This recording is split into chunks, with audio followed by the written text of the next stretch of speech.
Superstar junglers as Tian faces off against Jankos, followed up by Faker versus Levi with 5 more matches before we close this leg of the 1v1 tournament with Uzi versus Bang. Gonna be exciting. A lot of really good games here. We haven't had a ton of upsets overall.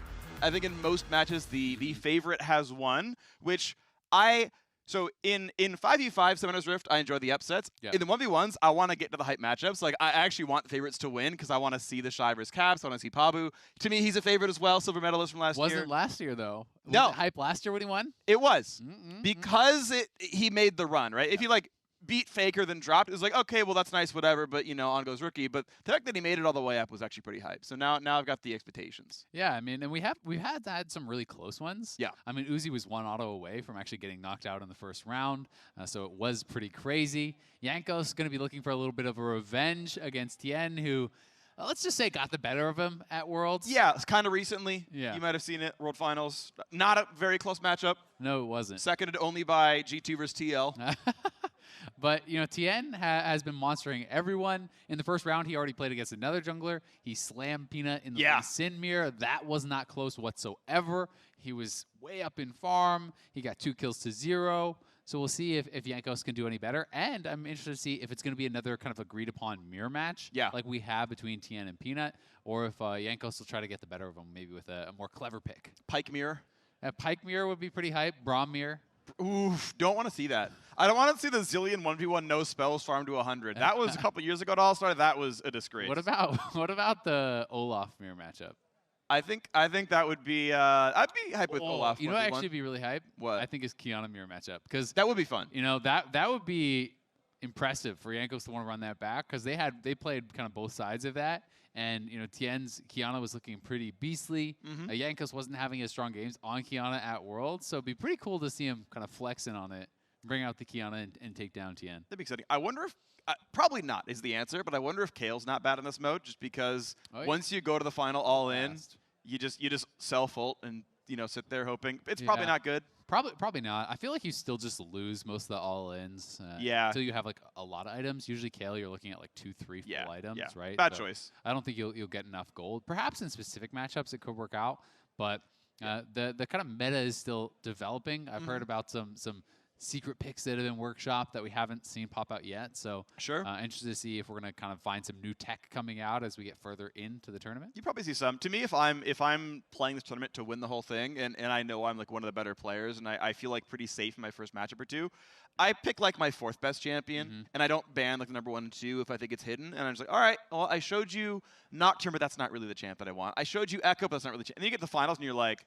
by the way, it was Kale after all, or whatever, right? I don't think it's actually Kale, but yeah, I would hold off on the picks. That requires a lot of confidence. Yes, it does. You have to be really confident that you're going to win no matter what, because we have seen some people just be kind of straight up trumped by what felt like the pick, right? When we watched Ornn versus Rumble, that felt so impossible for Rumble. When we watched Olaf versus Vel'Koz, it didn't feel like there was any way Jankos was going to lose. Jankos back on a bruiser here. His Olaf was banned out. Tian's Lee Sin from the first matchup was banned out. So a lot of junglers banned. This is going to be Snowloft Ignite on the Darius, playing Conqueror.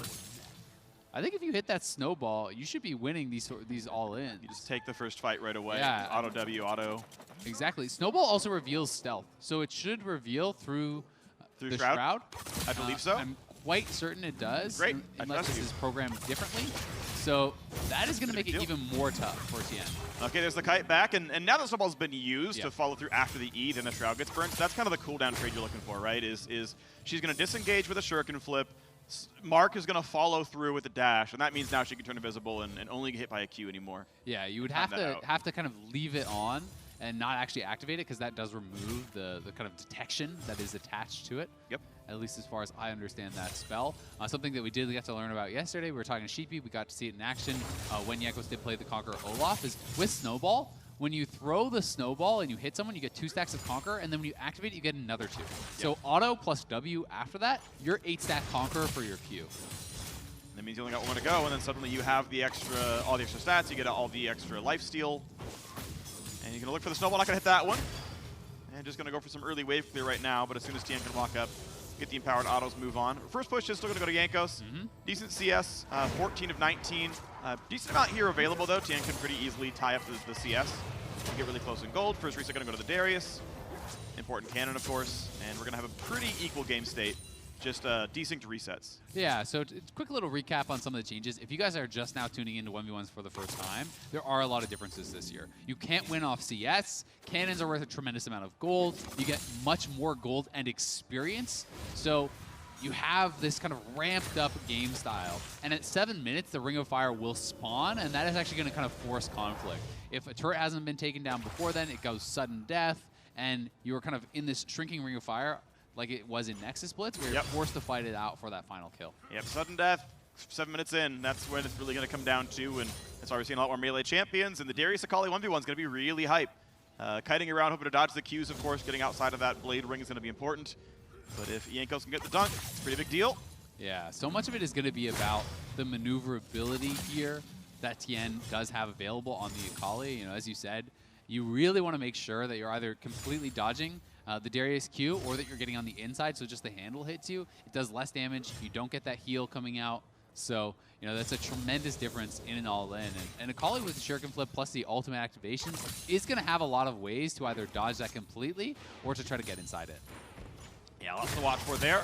Nice Q and gets out of turret range as well. It's always really important to look for is, can you time your harass in between turret shots such that it can't acquire and fire where you drop back out of range? Well done there by Jankos. Does still have the CS lead. That's going to be really good damage there as well. Actually forcing the barrier out of Tian. Missing the snowball. It wasn't really going to matter. He wasn't going to follow under the turret or anything, but that's still a good chunk of damage. Yeah. Oh, Tian missed the cannon. That's actually a pretty big deal. Ooh, oh, he's looking for the all-in. But there's no barrier on the Akali. Keep in mind. And so the dunk is, oh my! Yeah, not even gonna burn down. No, he's got it. I think he's got it. Yeah, he's alive. He's gonna survive it just barely. Tian finding the opportunity, picks up the first kill, and remember, it is 2 kills to actually win pre-sudden death. So Tian does need one more. Jankos is still gonna have an opportunity here, but you know we have seen players get. Depending on how well you farm and if you get kills and plates and so on, you can have anywhere between kind of 4 and 5K range in total gold by the time that last recall will come in. So Tian should have his full Gunblade completed by the time we actually get to that Ring of Fire, and that is going to be a massive power spike. So the fact that he's able to get a kill before that is a really big deal. Definitely important right here. Gets the 400 gold cash, of course, from the first blood there as well. And suddenly, it's looking like good items. Cutlass, double amp tome. One, obviously, the Gunblade's going to be the build here. Yep. Black Cleaver is on the way up for Jankos. I do believe, money-wise, you should be able to finish. If you don't, at least if you don't go for boots and starting items, you can finish Triforce instead of going for the cheaper Black Cleaver option. I'm not sure if that's the better play. Obviously, Doran's helped your laning a lot, and they're very efficient items overall. So I don't know if it's like the wrong choice, but it is an inflection point, right, where you can choose to say, I'm going to go for the level 11 Triforce power spike. I feel like in a matchup like this, I would honestly rather see even a more defensive build. Like I think Hexdrinker and things like that are so important because as Darius, you want to extend the fight, right? You want to be able to last long enough to get 5 stacks and then dunk. If you are forced to use the ultimate before you get that 5 stacks and the true damage on your ultimate, it is so much weaker.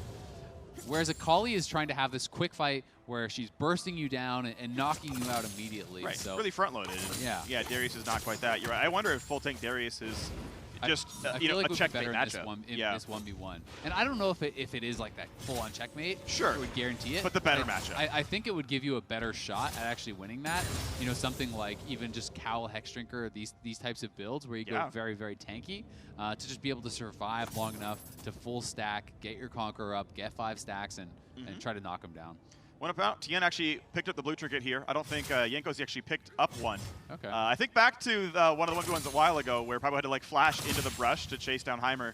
And it's like, oh, actually blue trinket would help you, chase that one out. So yeah, that's worth really noting. A lot of players are going trinkets. In the previous 1v1 for All-Stars, it was always you could only go sweeper. There was no blue trinket, if I'm recalling correctly. So maybe players aren't just even knowing. And it's actually pretty smart. We see a Potion of Wrath picked up there. So that elixir is very, very gold efficient. It's much more than 500 gold worth of stats, generally speaking. So should be pretty powerful for the potential 1v1. And players will have one final chance to recall here if they want to. The Ring of Fire are going to spawn in about 20 seconds. Once that countdown ends, it's not best of 3 kills anymore. It's simply first kill wins. And so the lead that Tian got was simply one of XP and gold. That kill itself won't mean anything for the end game state. And as 10 seconds tick down, no longer time to reset. And we'll get into the final battle. Ranked world puts available. Gunblade done. Black Cleaver and the Red Elixir. This is why you pop the Elixir, by the way, because it will last longer than sudden death itself, so pop the Elixir, Jankos. Elixir finally puts it down, missing some damage, but goes for the snowball. This is the fight that's going to end it all, and it's... Oh, he got it! It's enough for Jankos! The dunk was heavy enough! I can't believe he actually won that. It looked like Tian had killed him. It looked like he had won it. But Jankos just barely finishing him off with the dunk, the ignite. Tian not able to survive long enough. And Jankos found that window of opportunity to just force the fight immediately. I think Tian wanted to kind of slow play it a little bit more and wait till he had the proper setup, but Jankos able to find it here. Tian was just looking to kind of push in, looking for a bit of harass. But as he stepped forward here, Jankos lands the outside of the queue, and then notice how he saved the snowball till after Shroud was down. The snowball revealed Tian in stealth there, so he had to back up, and despite the fact that the Q did not hit on the outside, Jankos started the fight with a Q, so he was able to stack up to 5 stacks before that dunk went down, and that is why he was able to turn it around so heavily. That's a 5-stack true damage dunk. And Jankos playing the start of that fight perfectly, landing the outside of the queue, snowball save for the Shroud to reveal him, chases him down, finishes him off. Really well played. There's a minor point I want to bring up.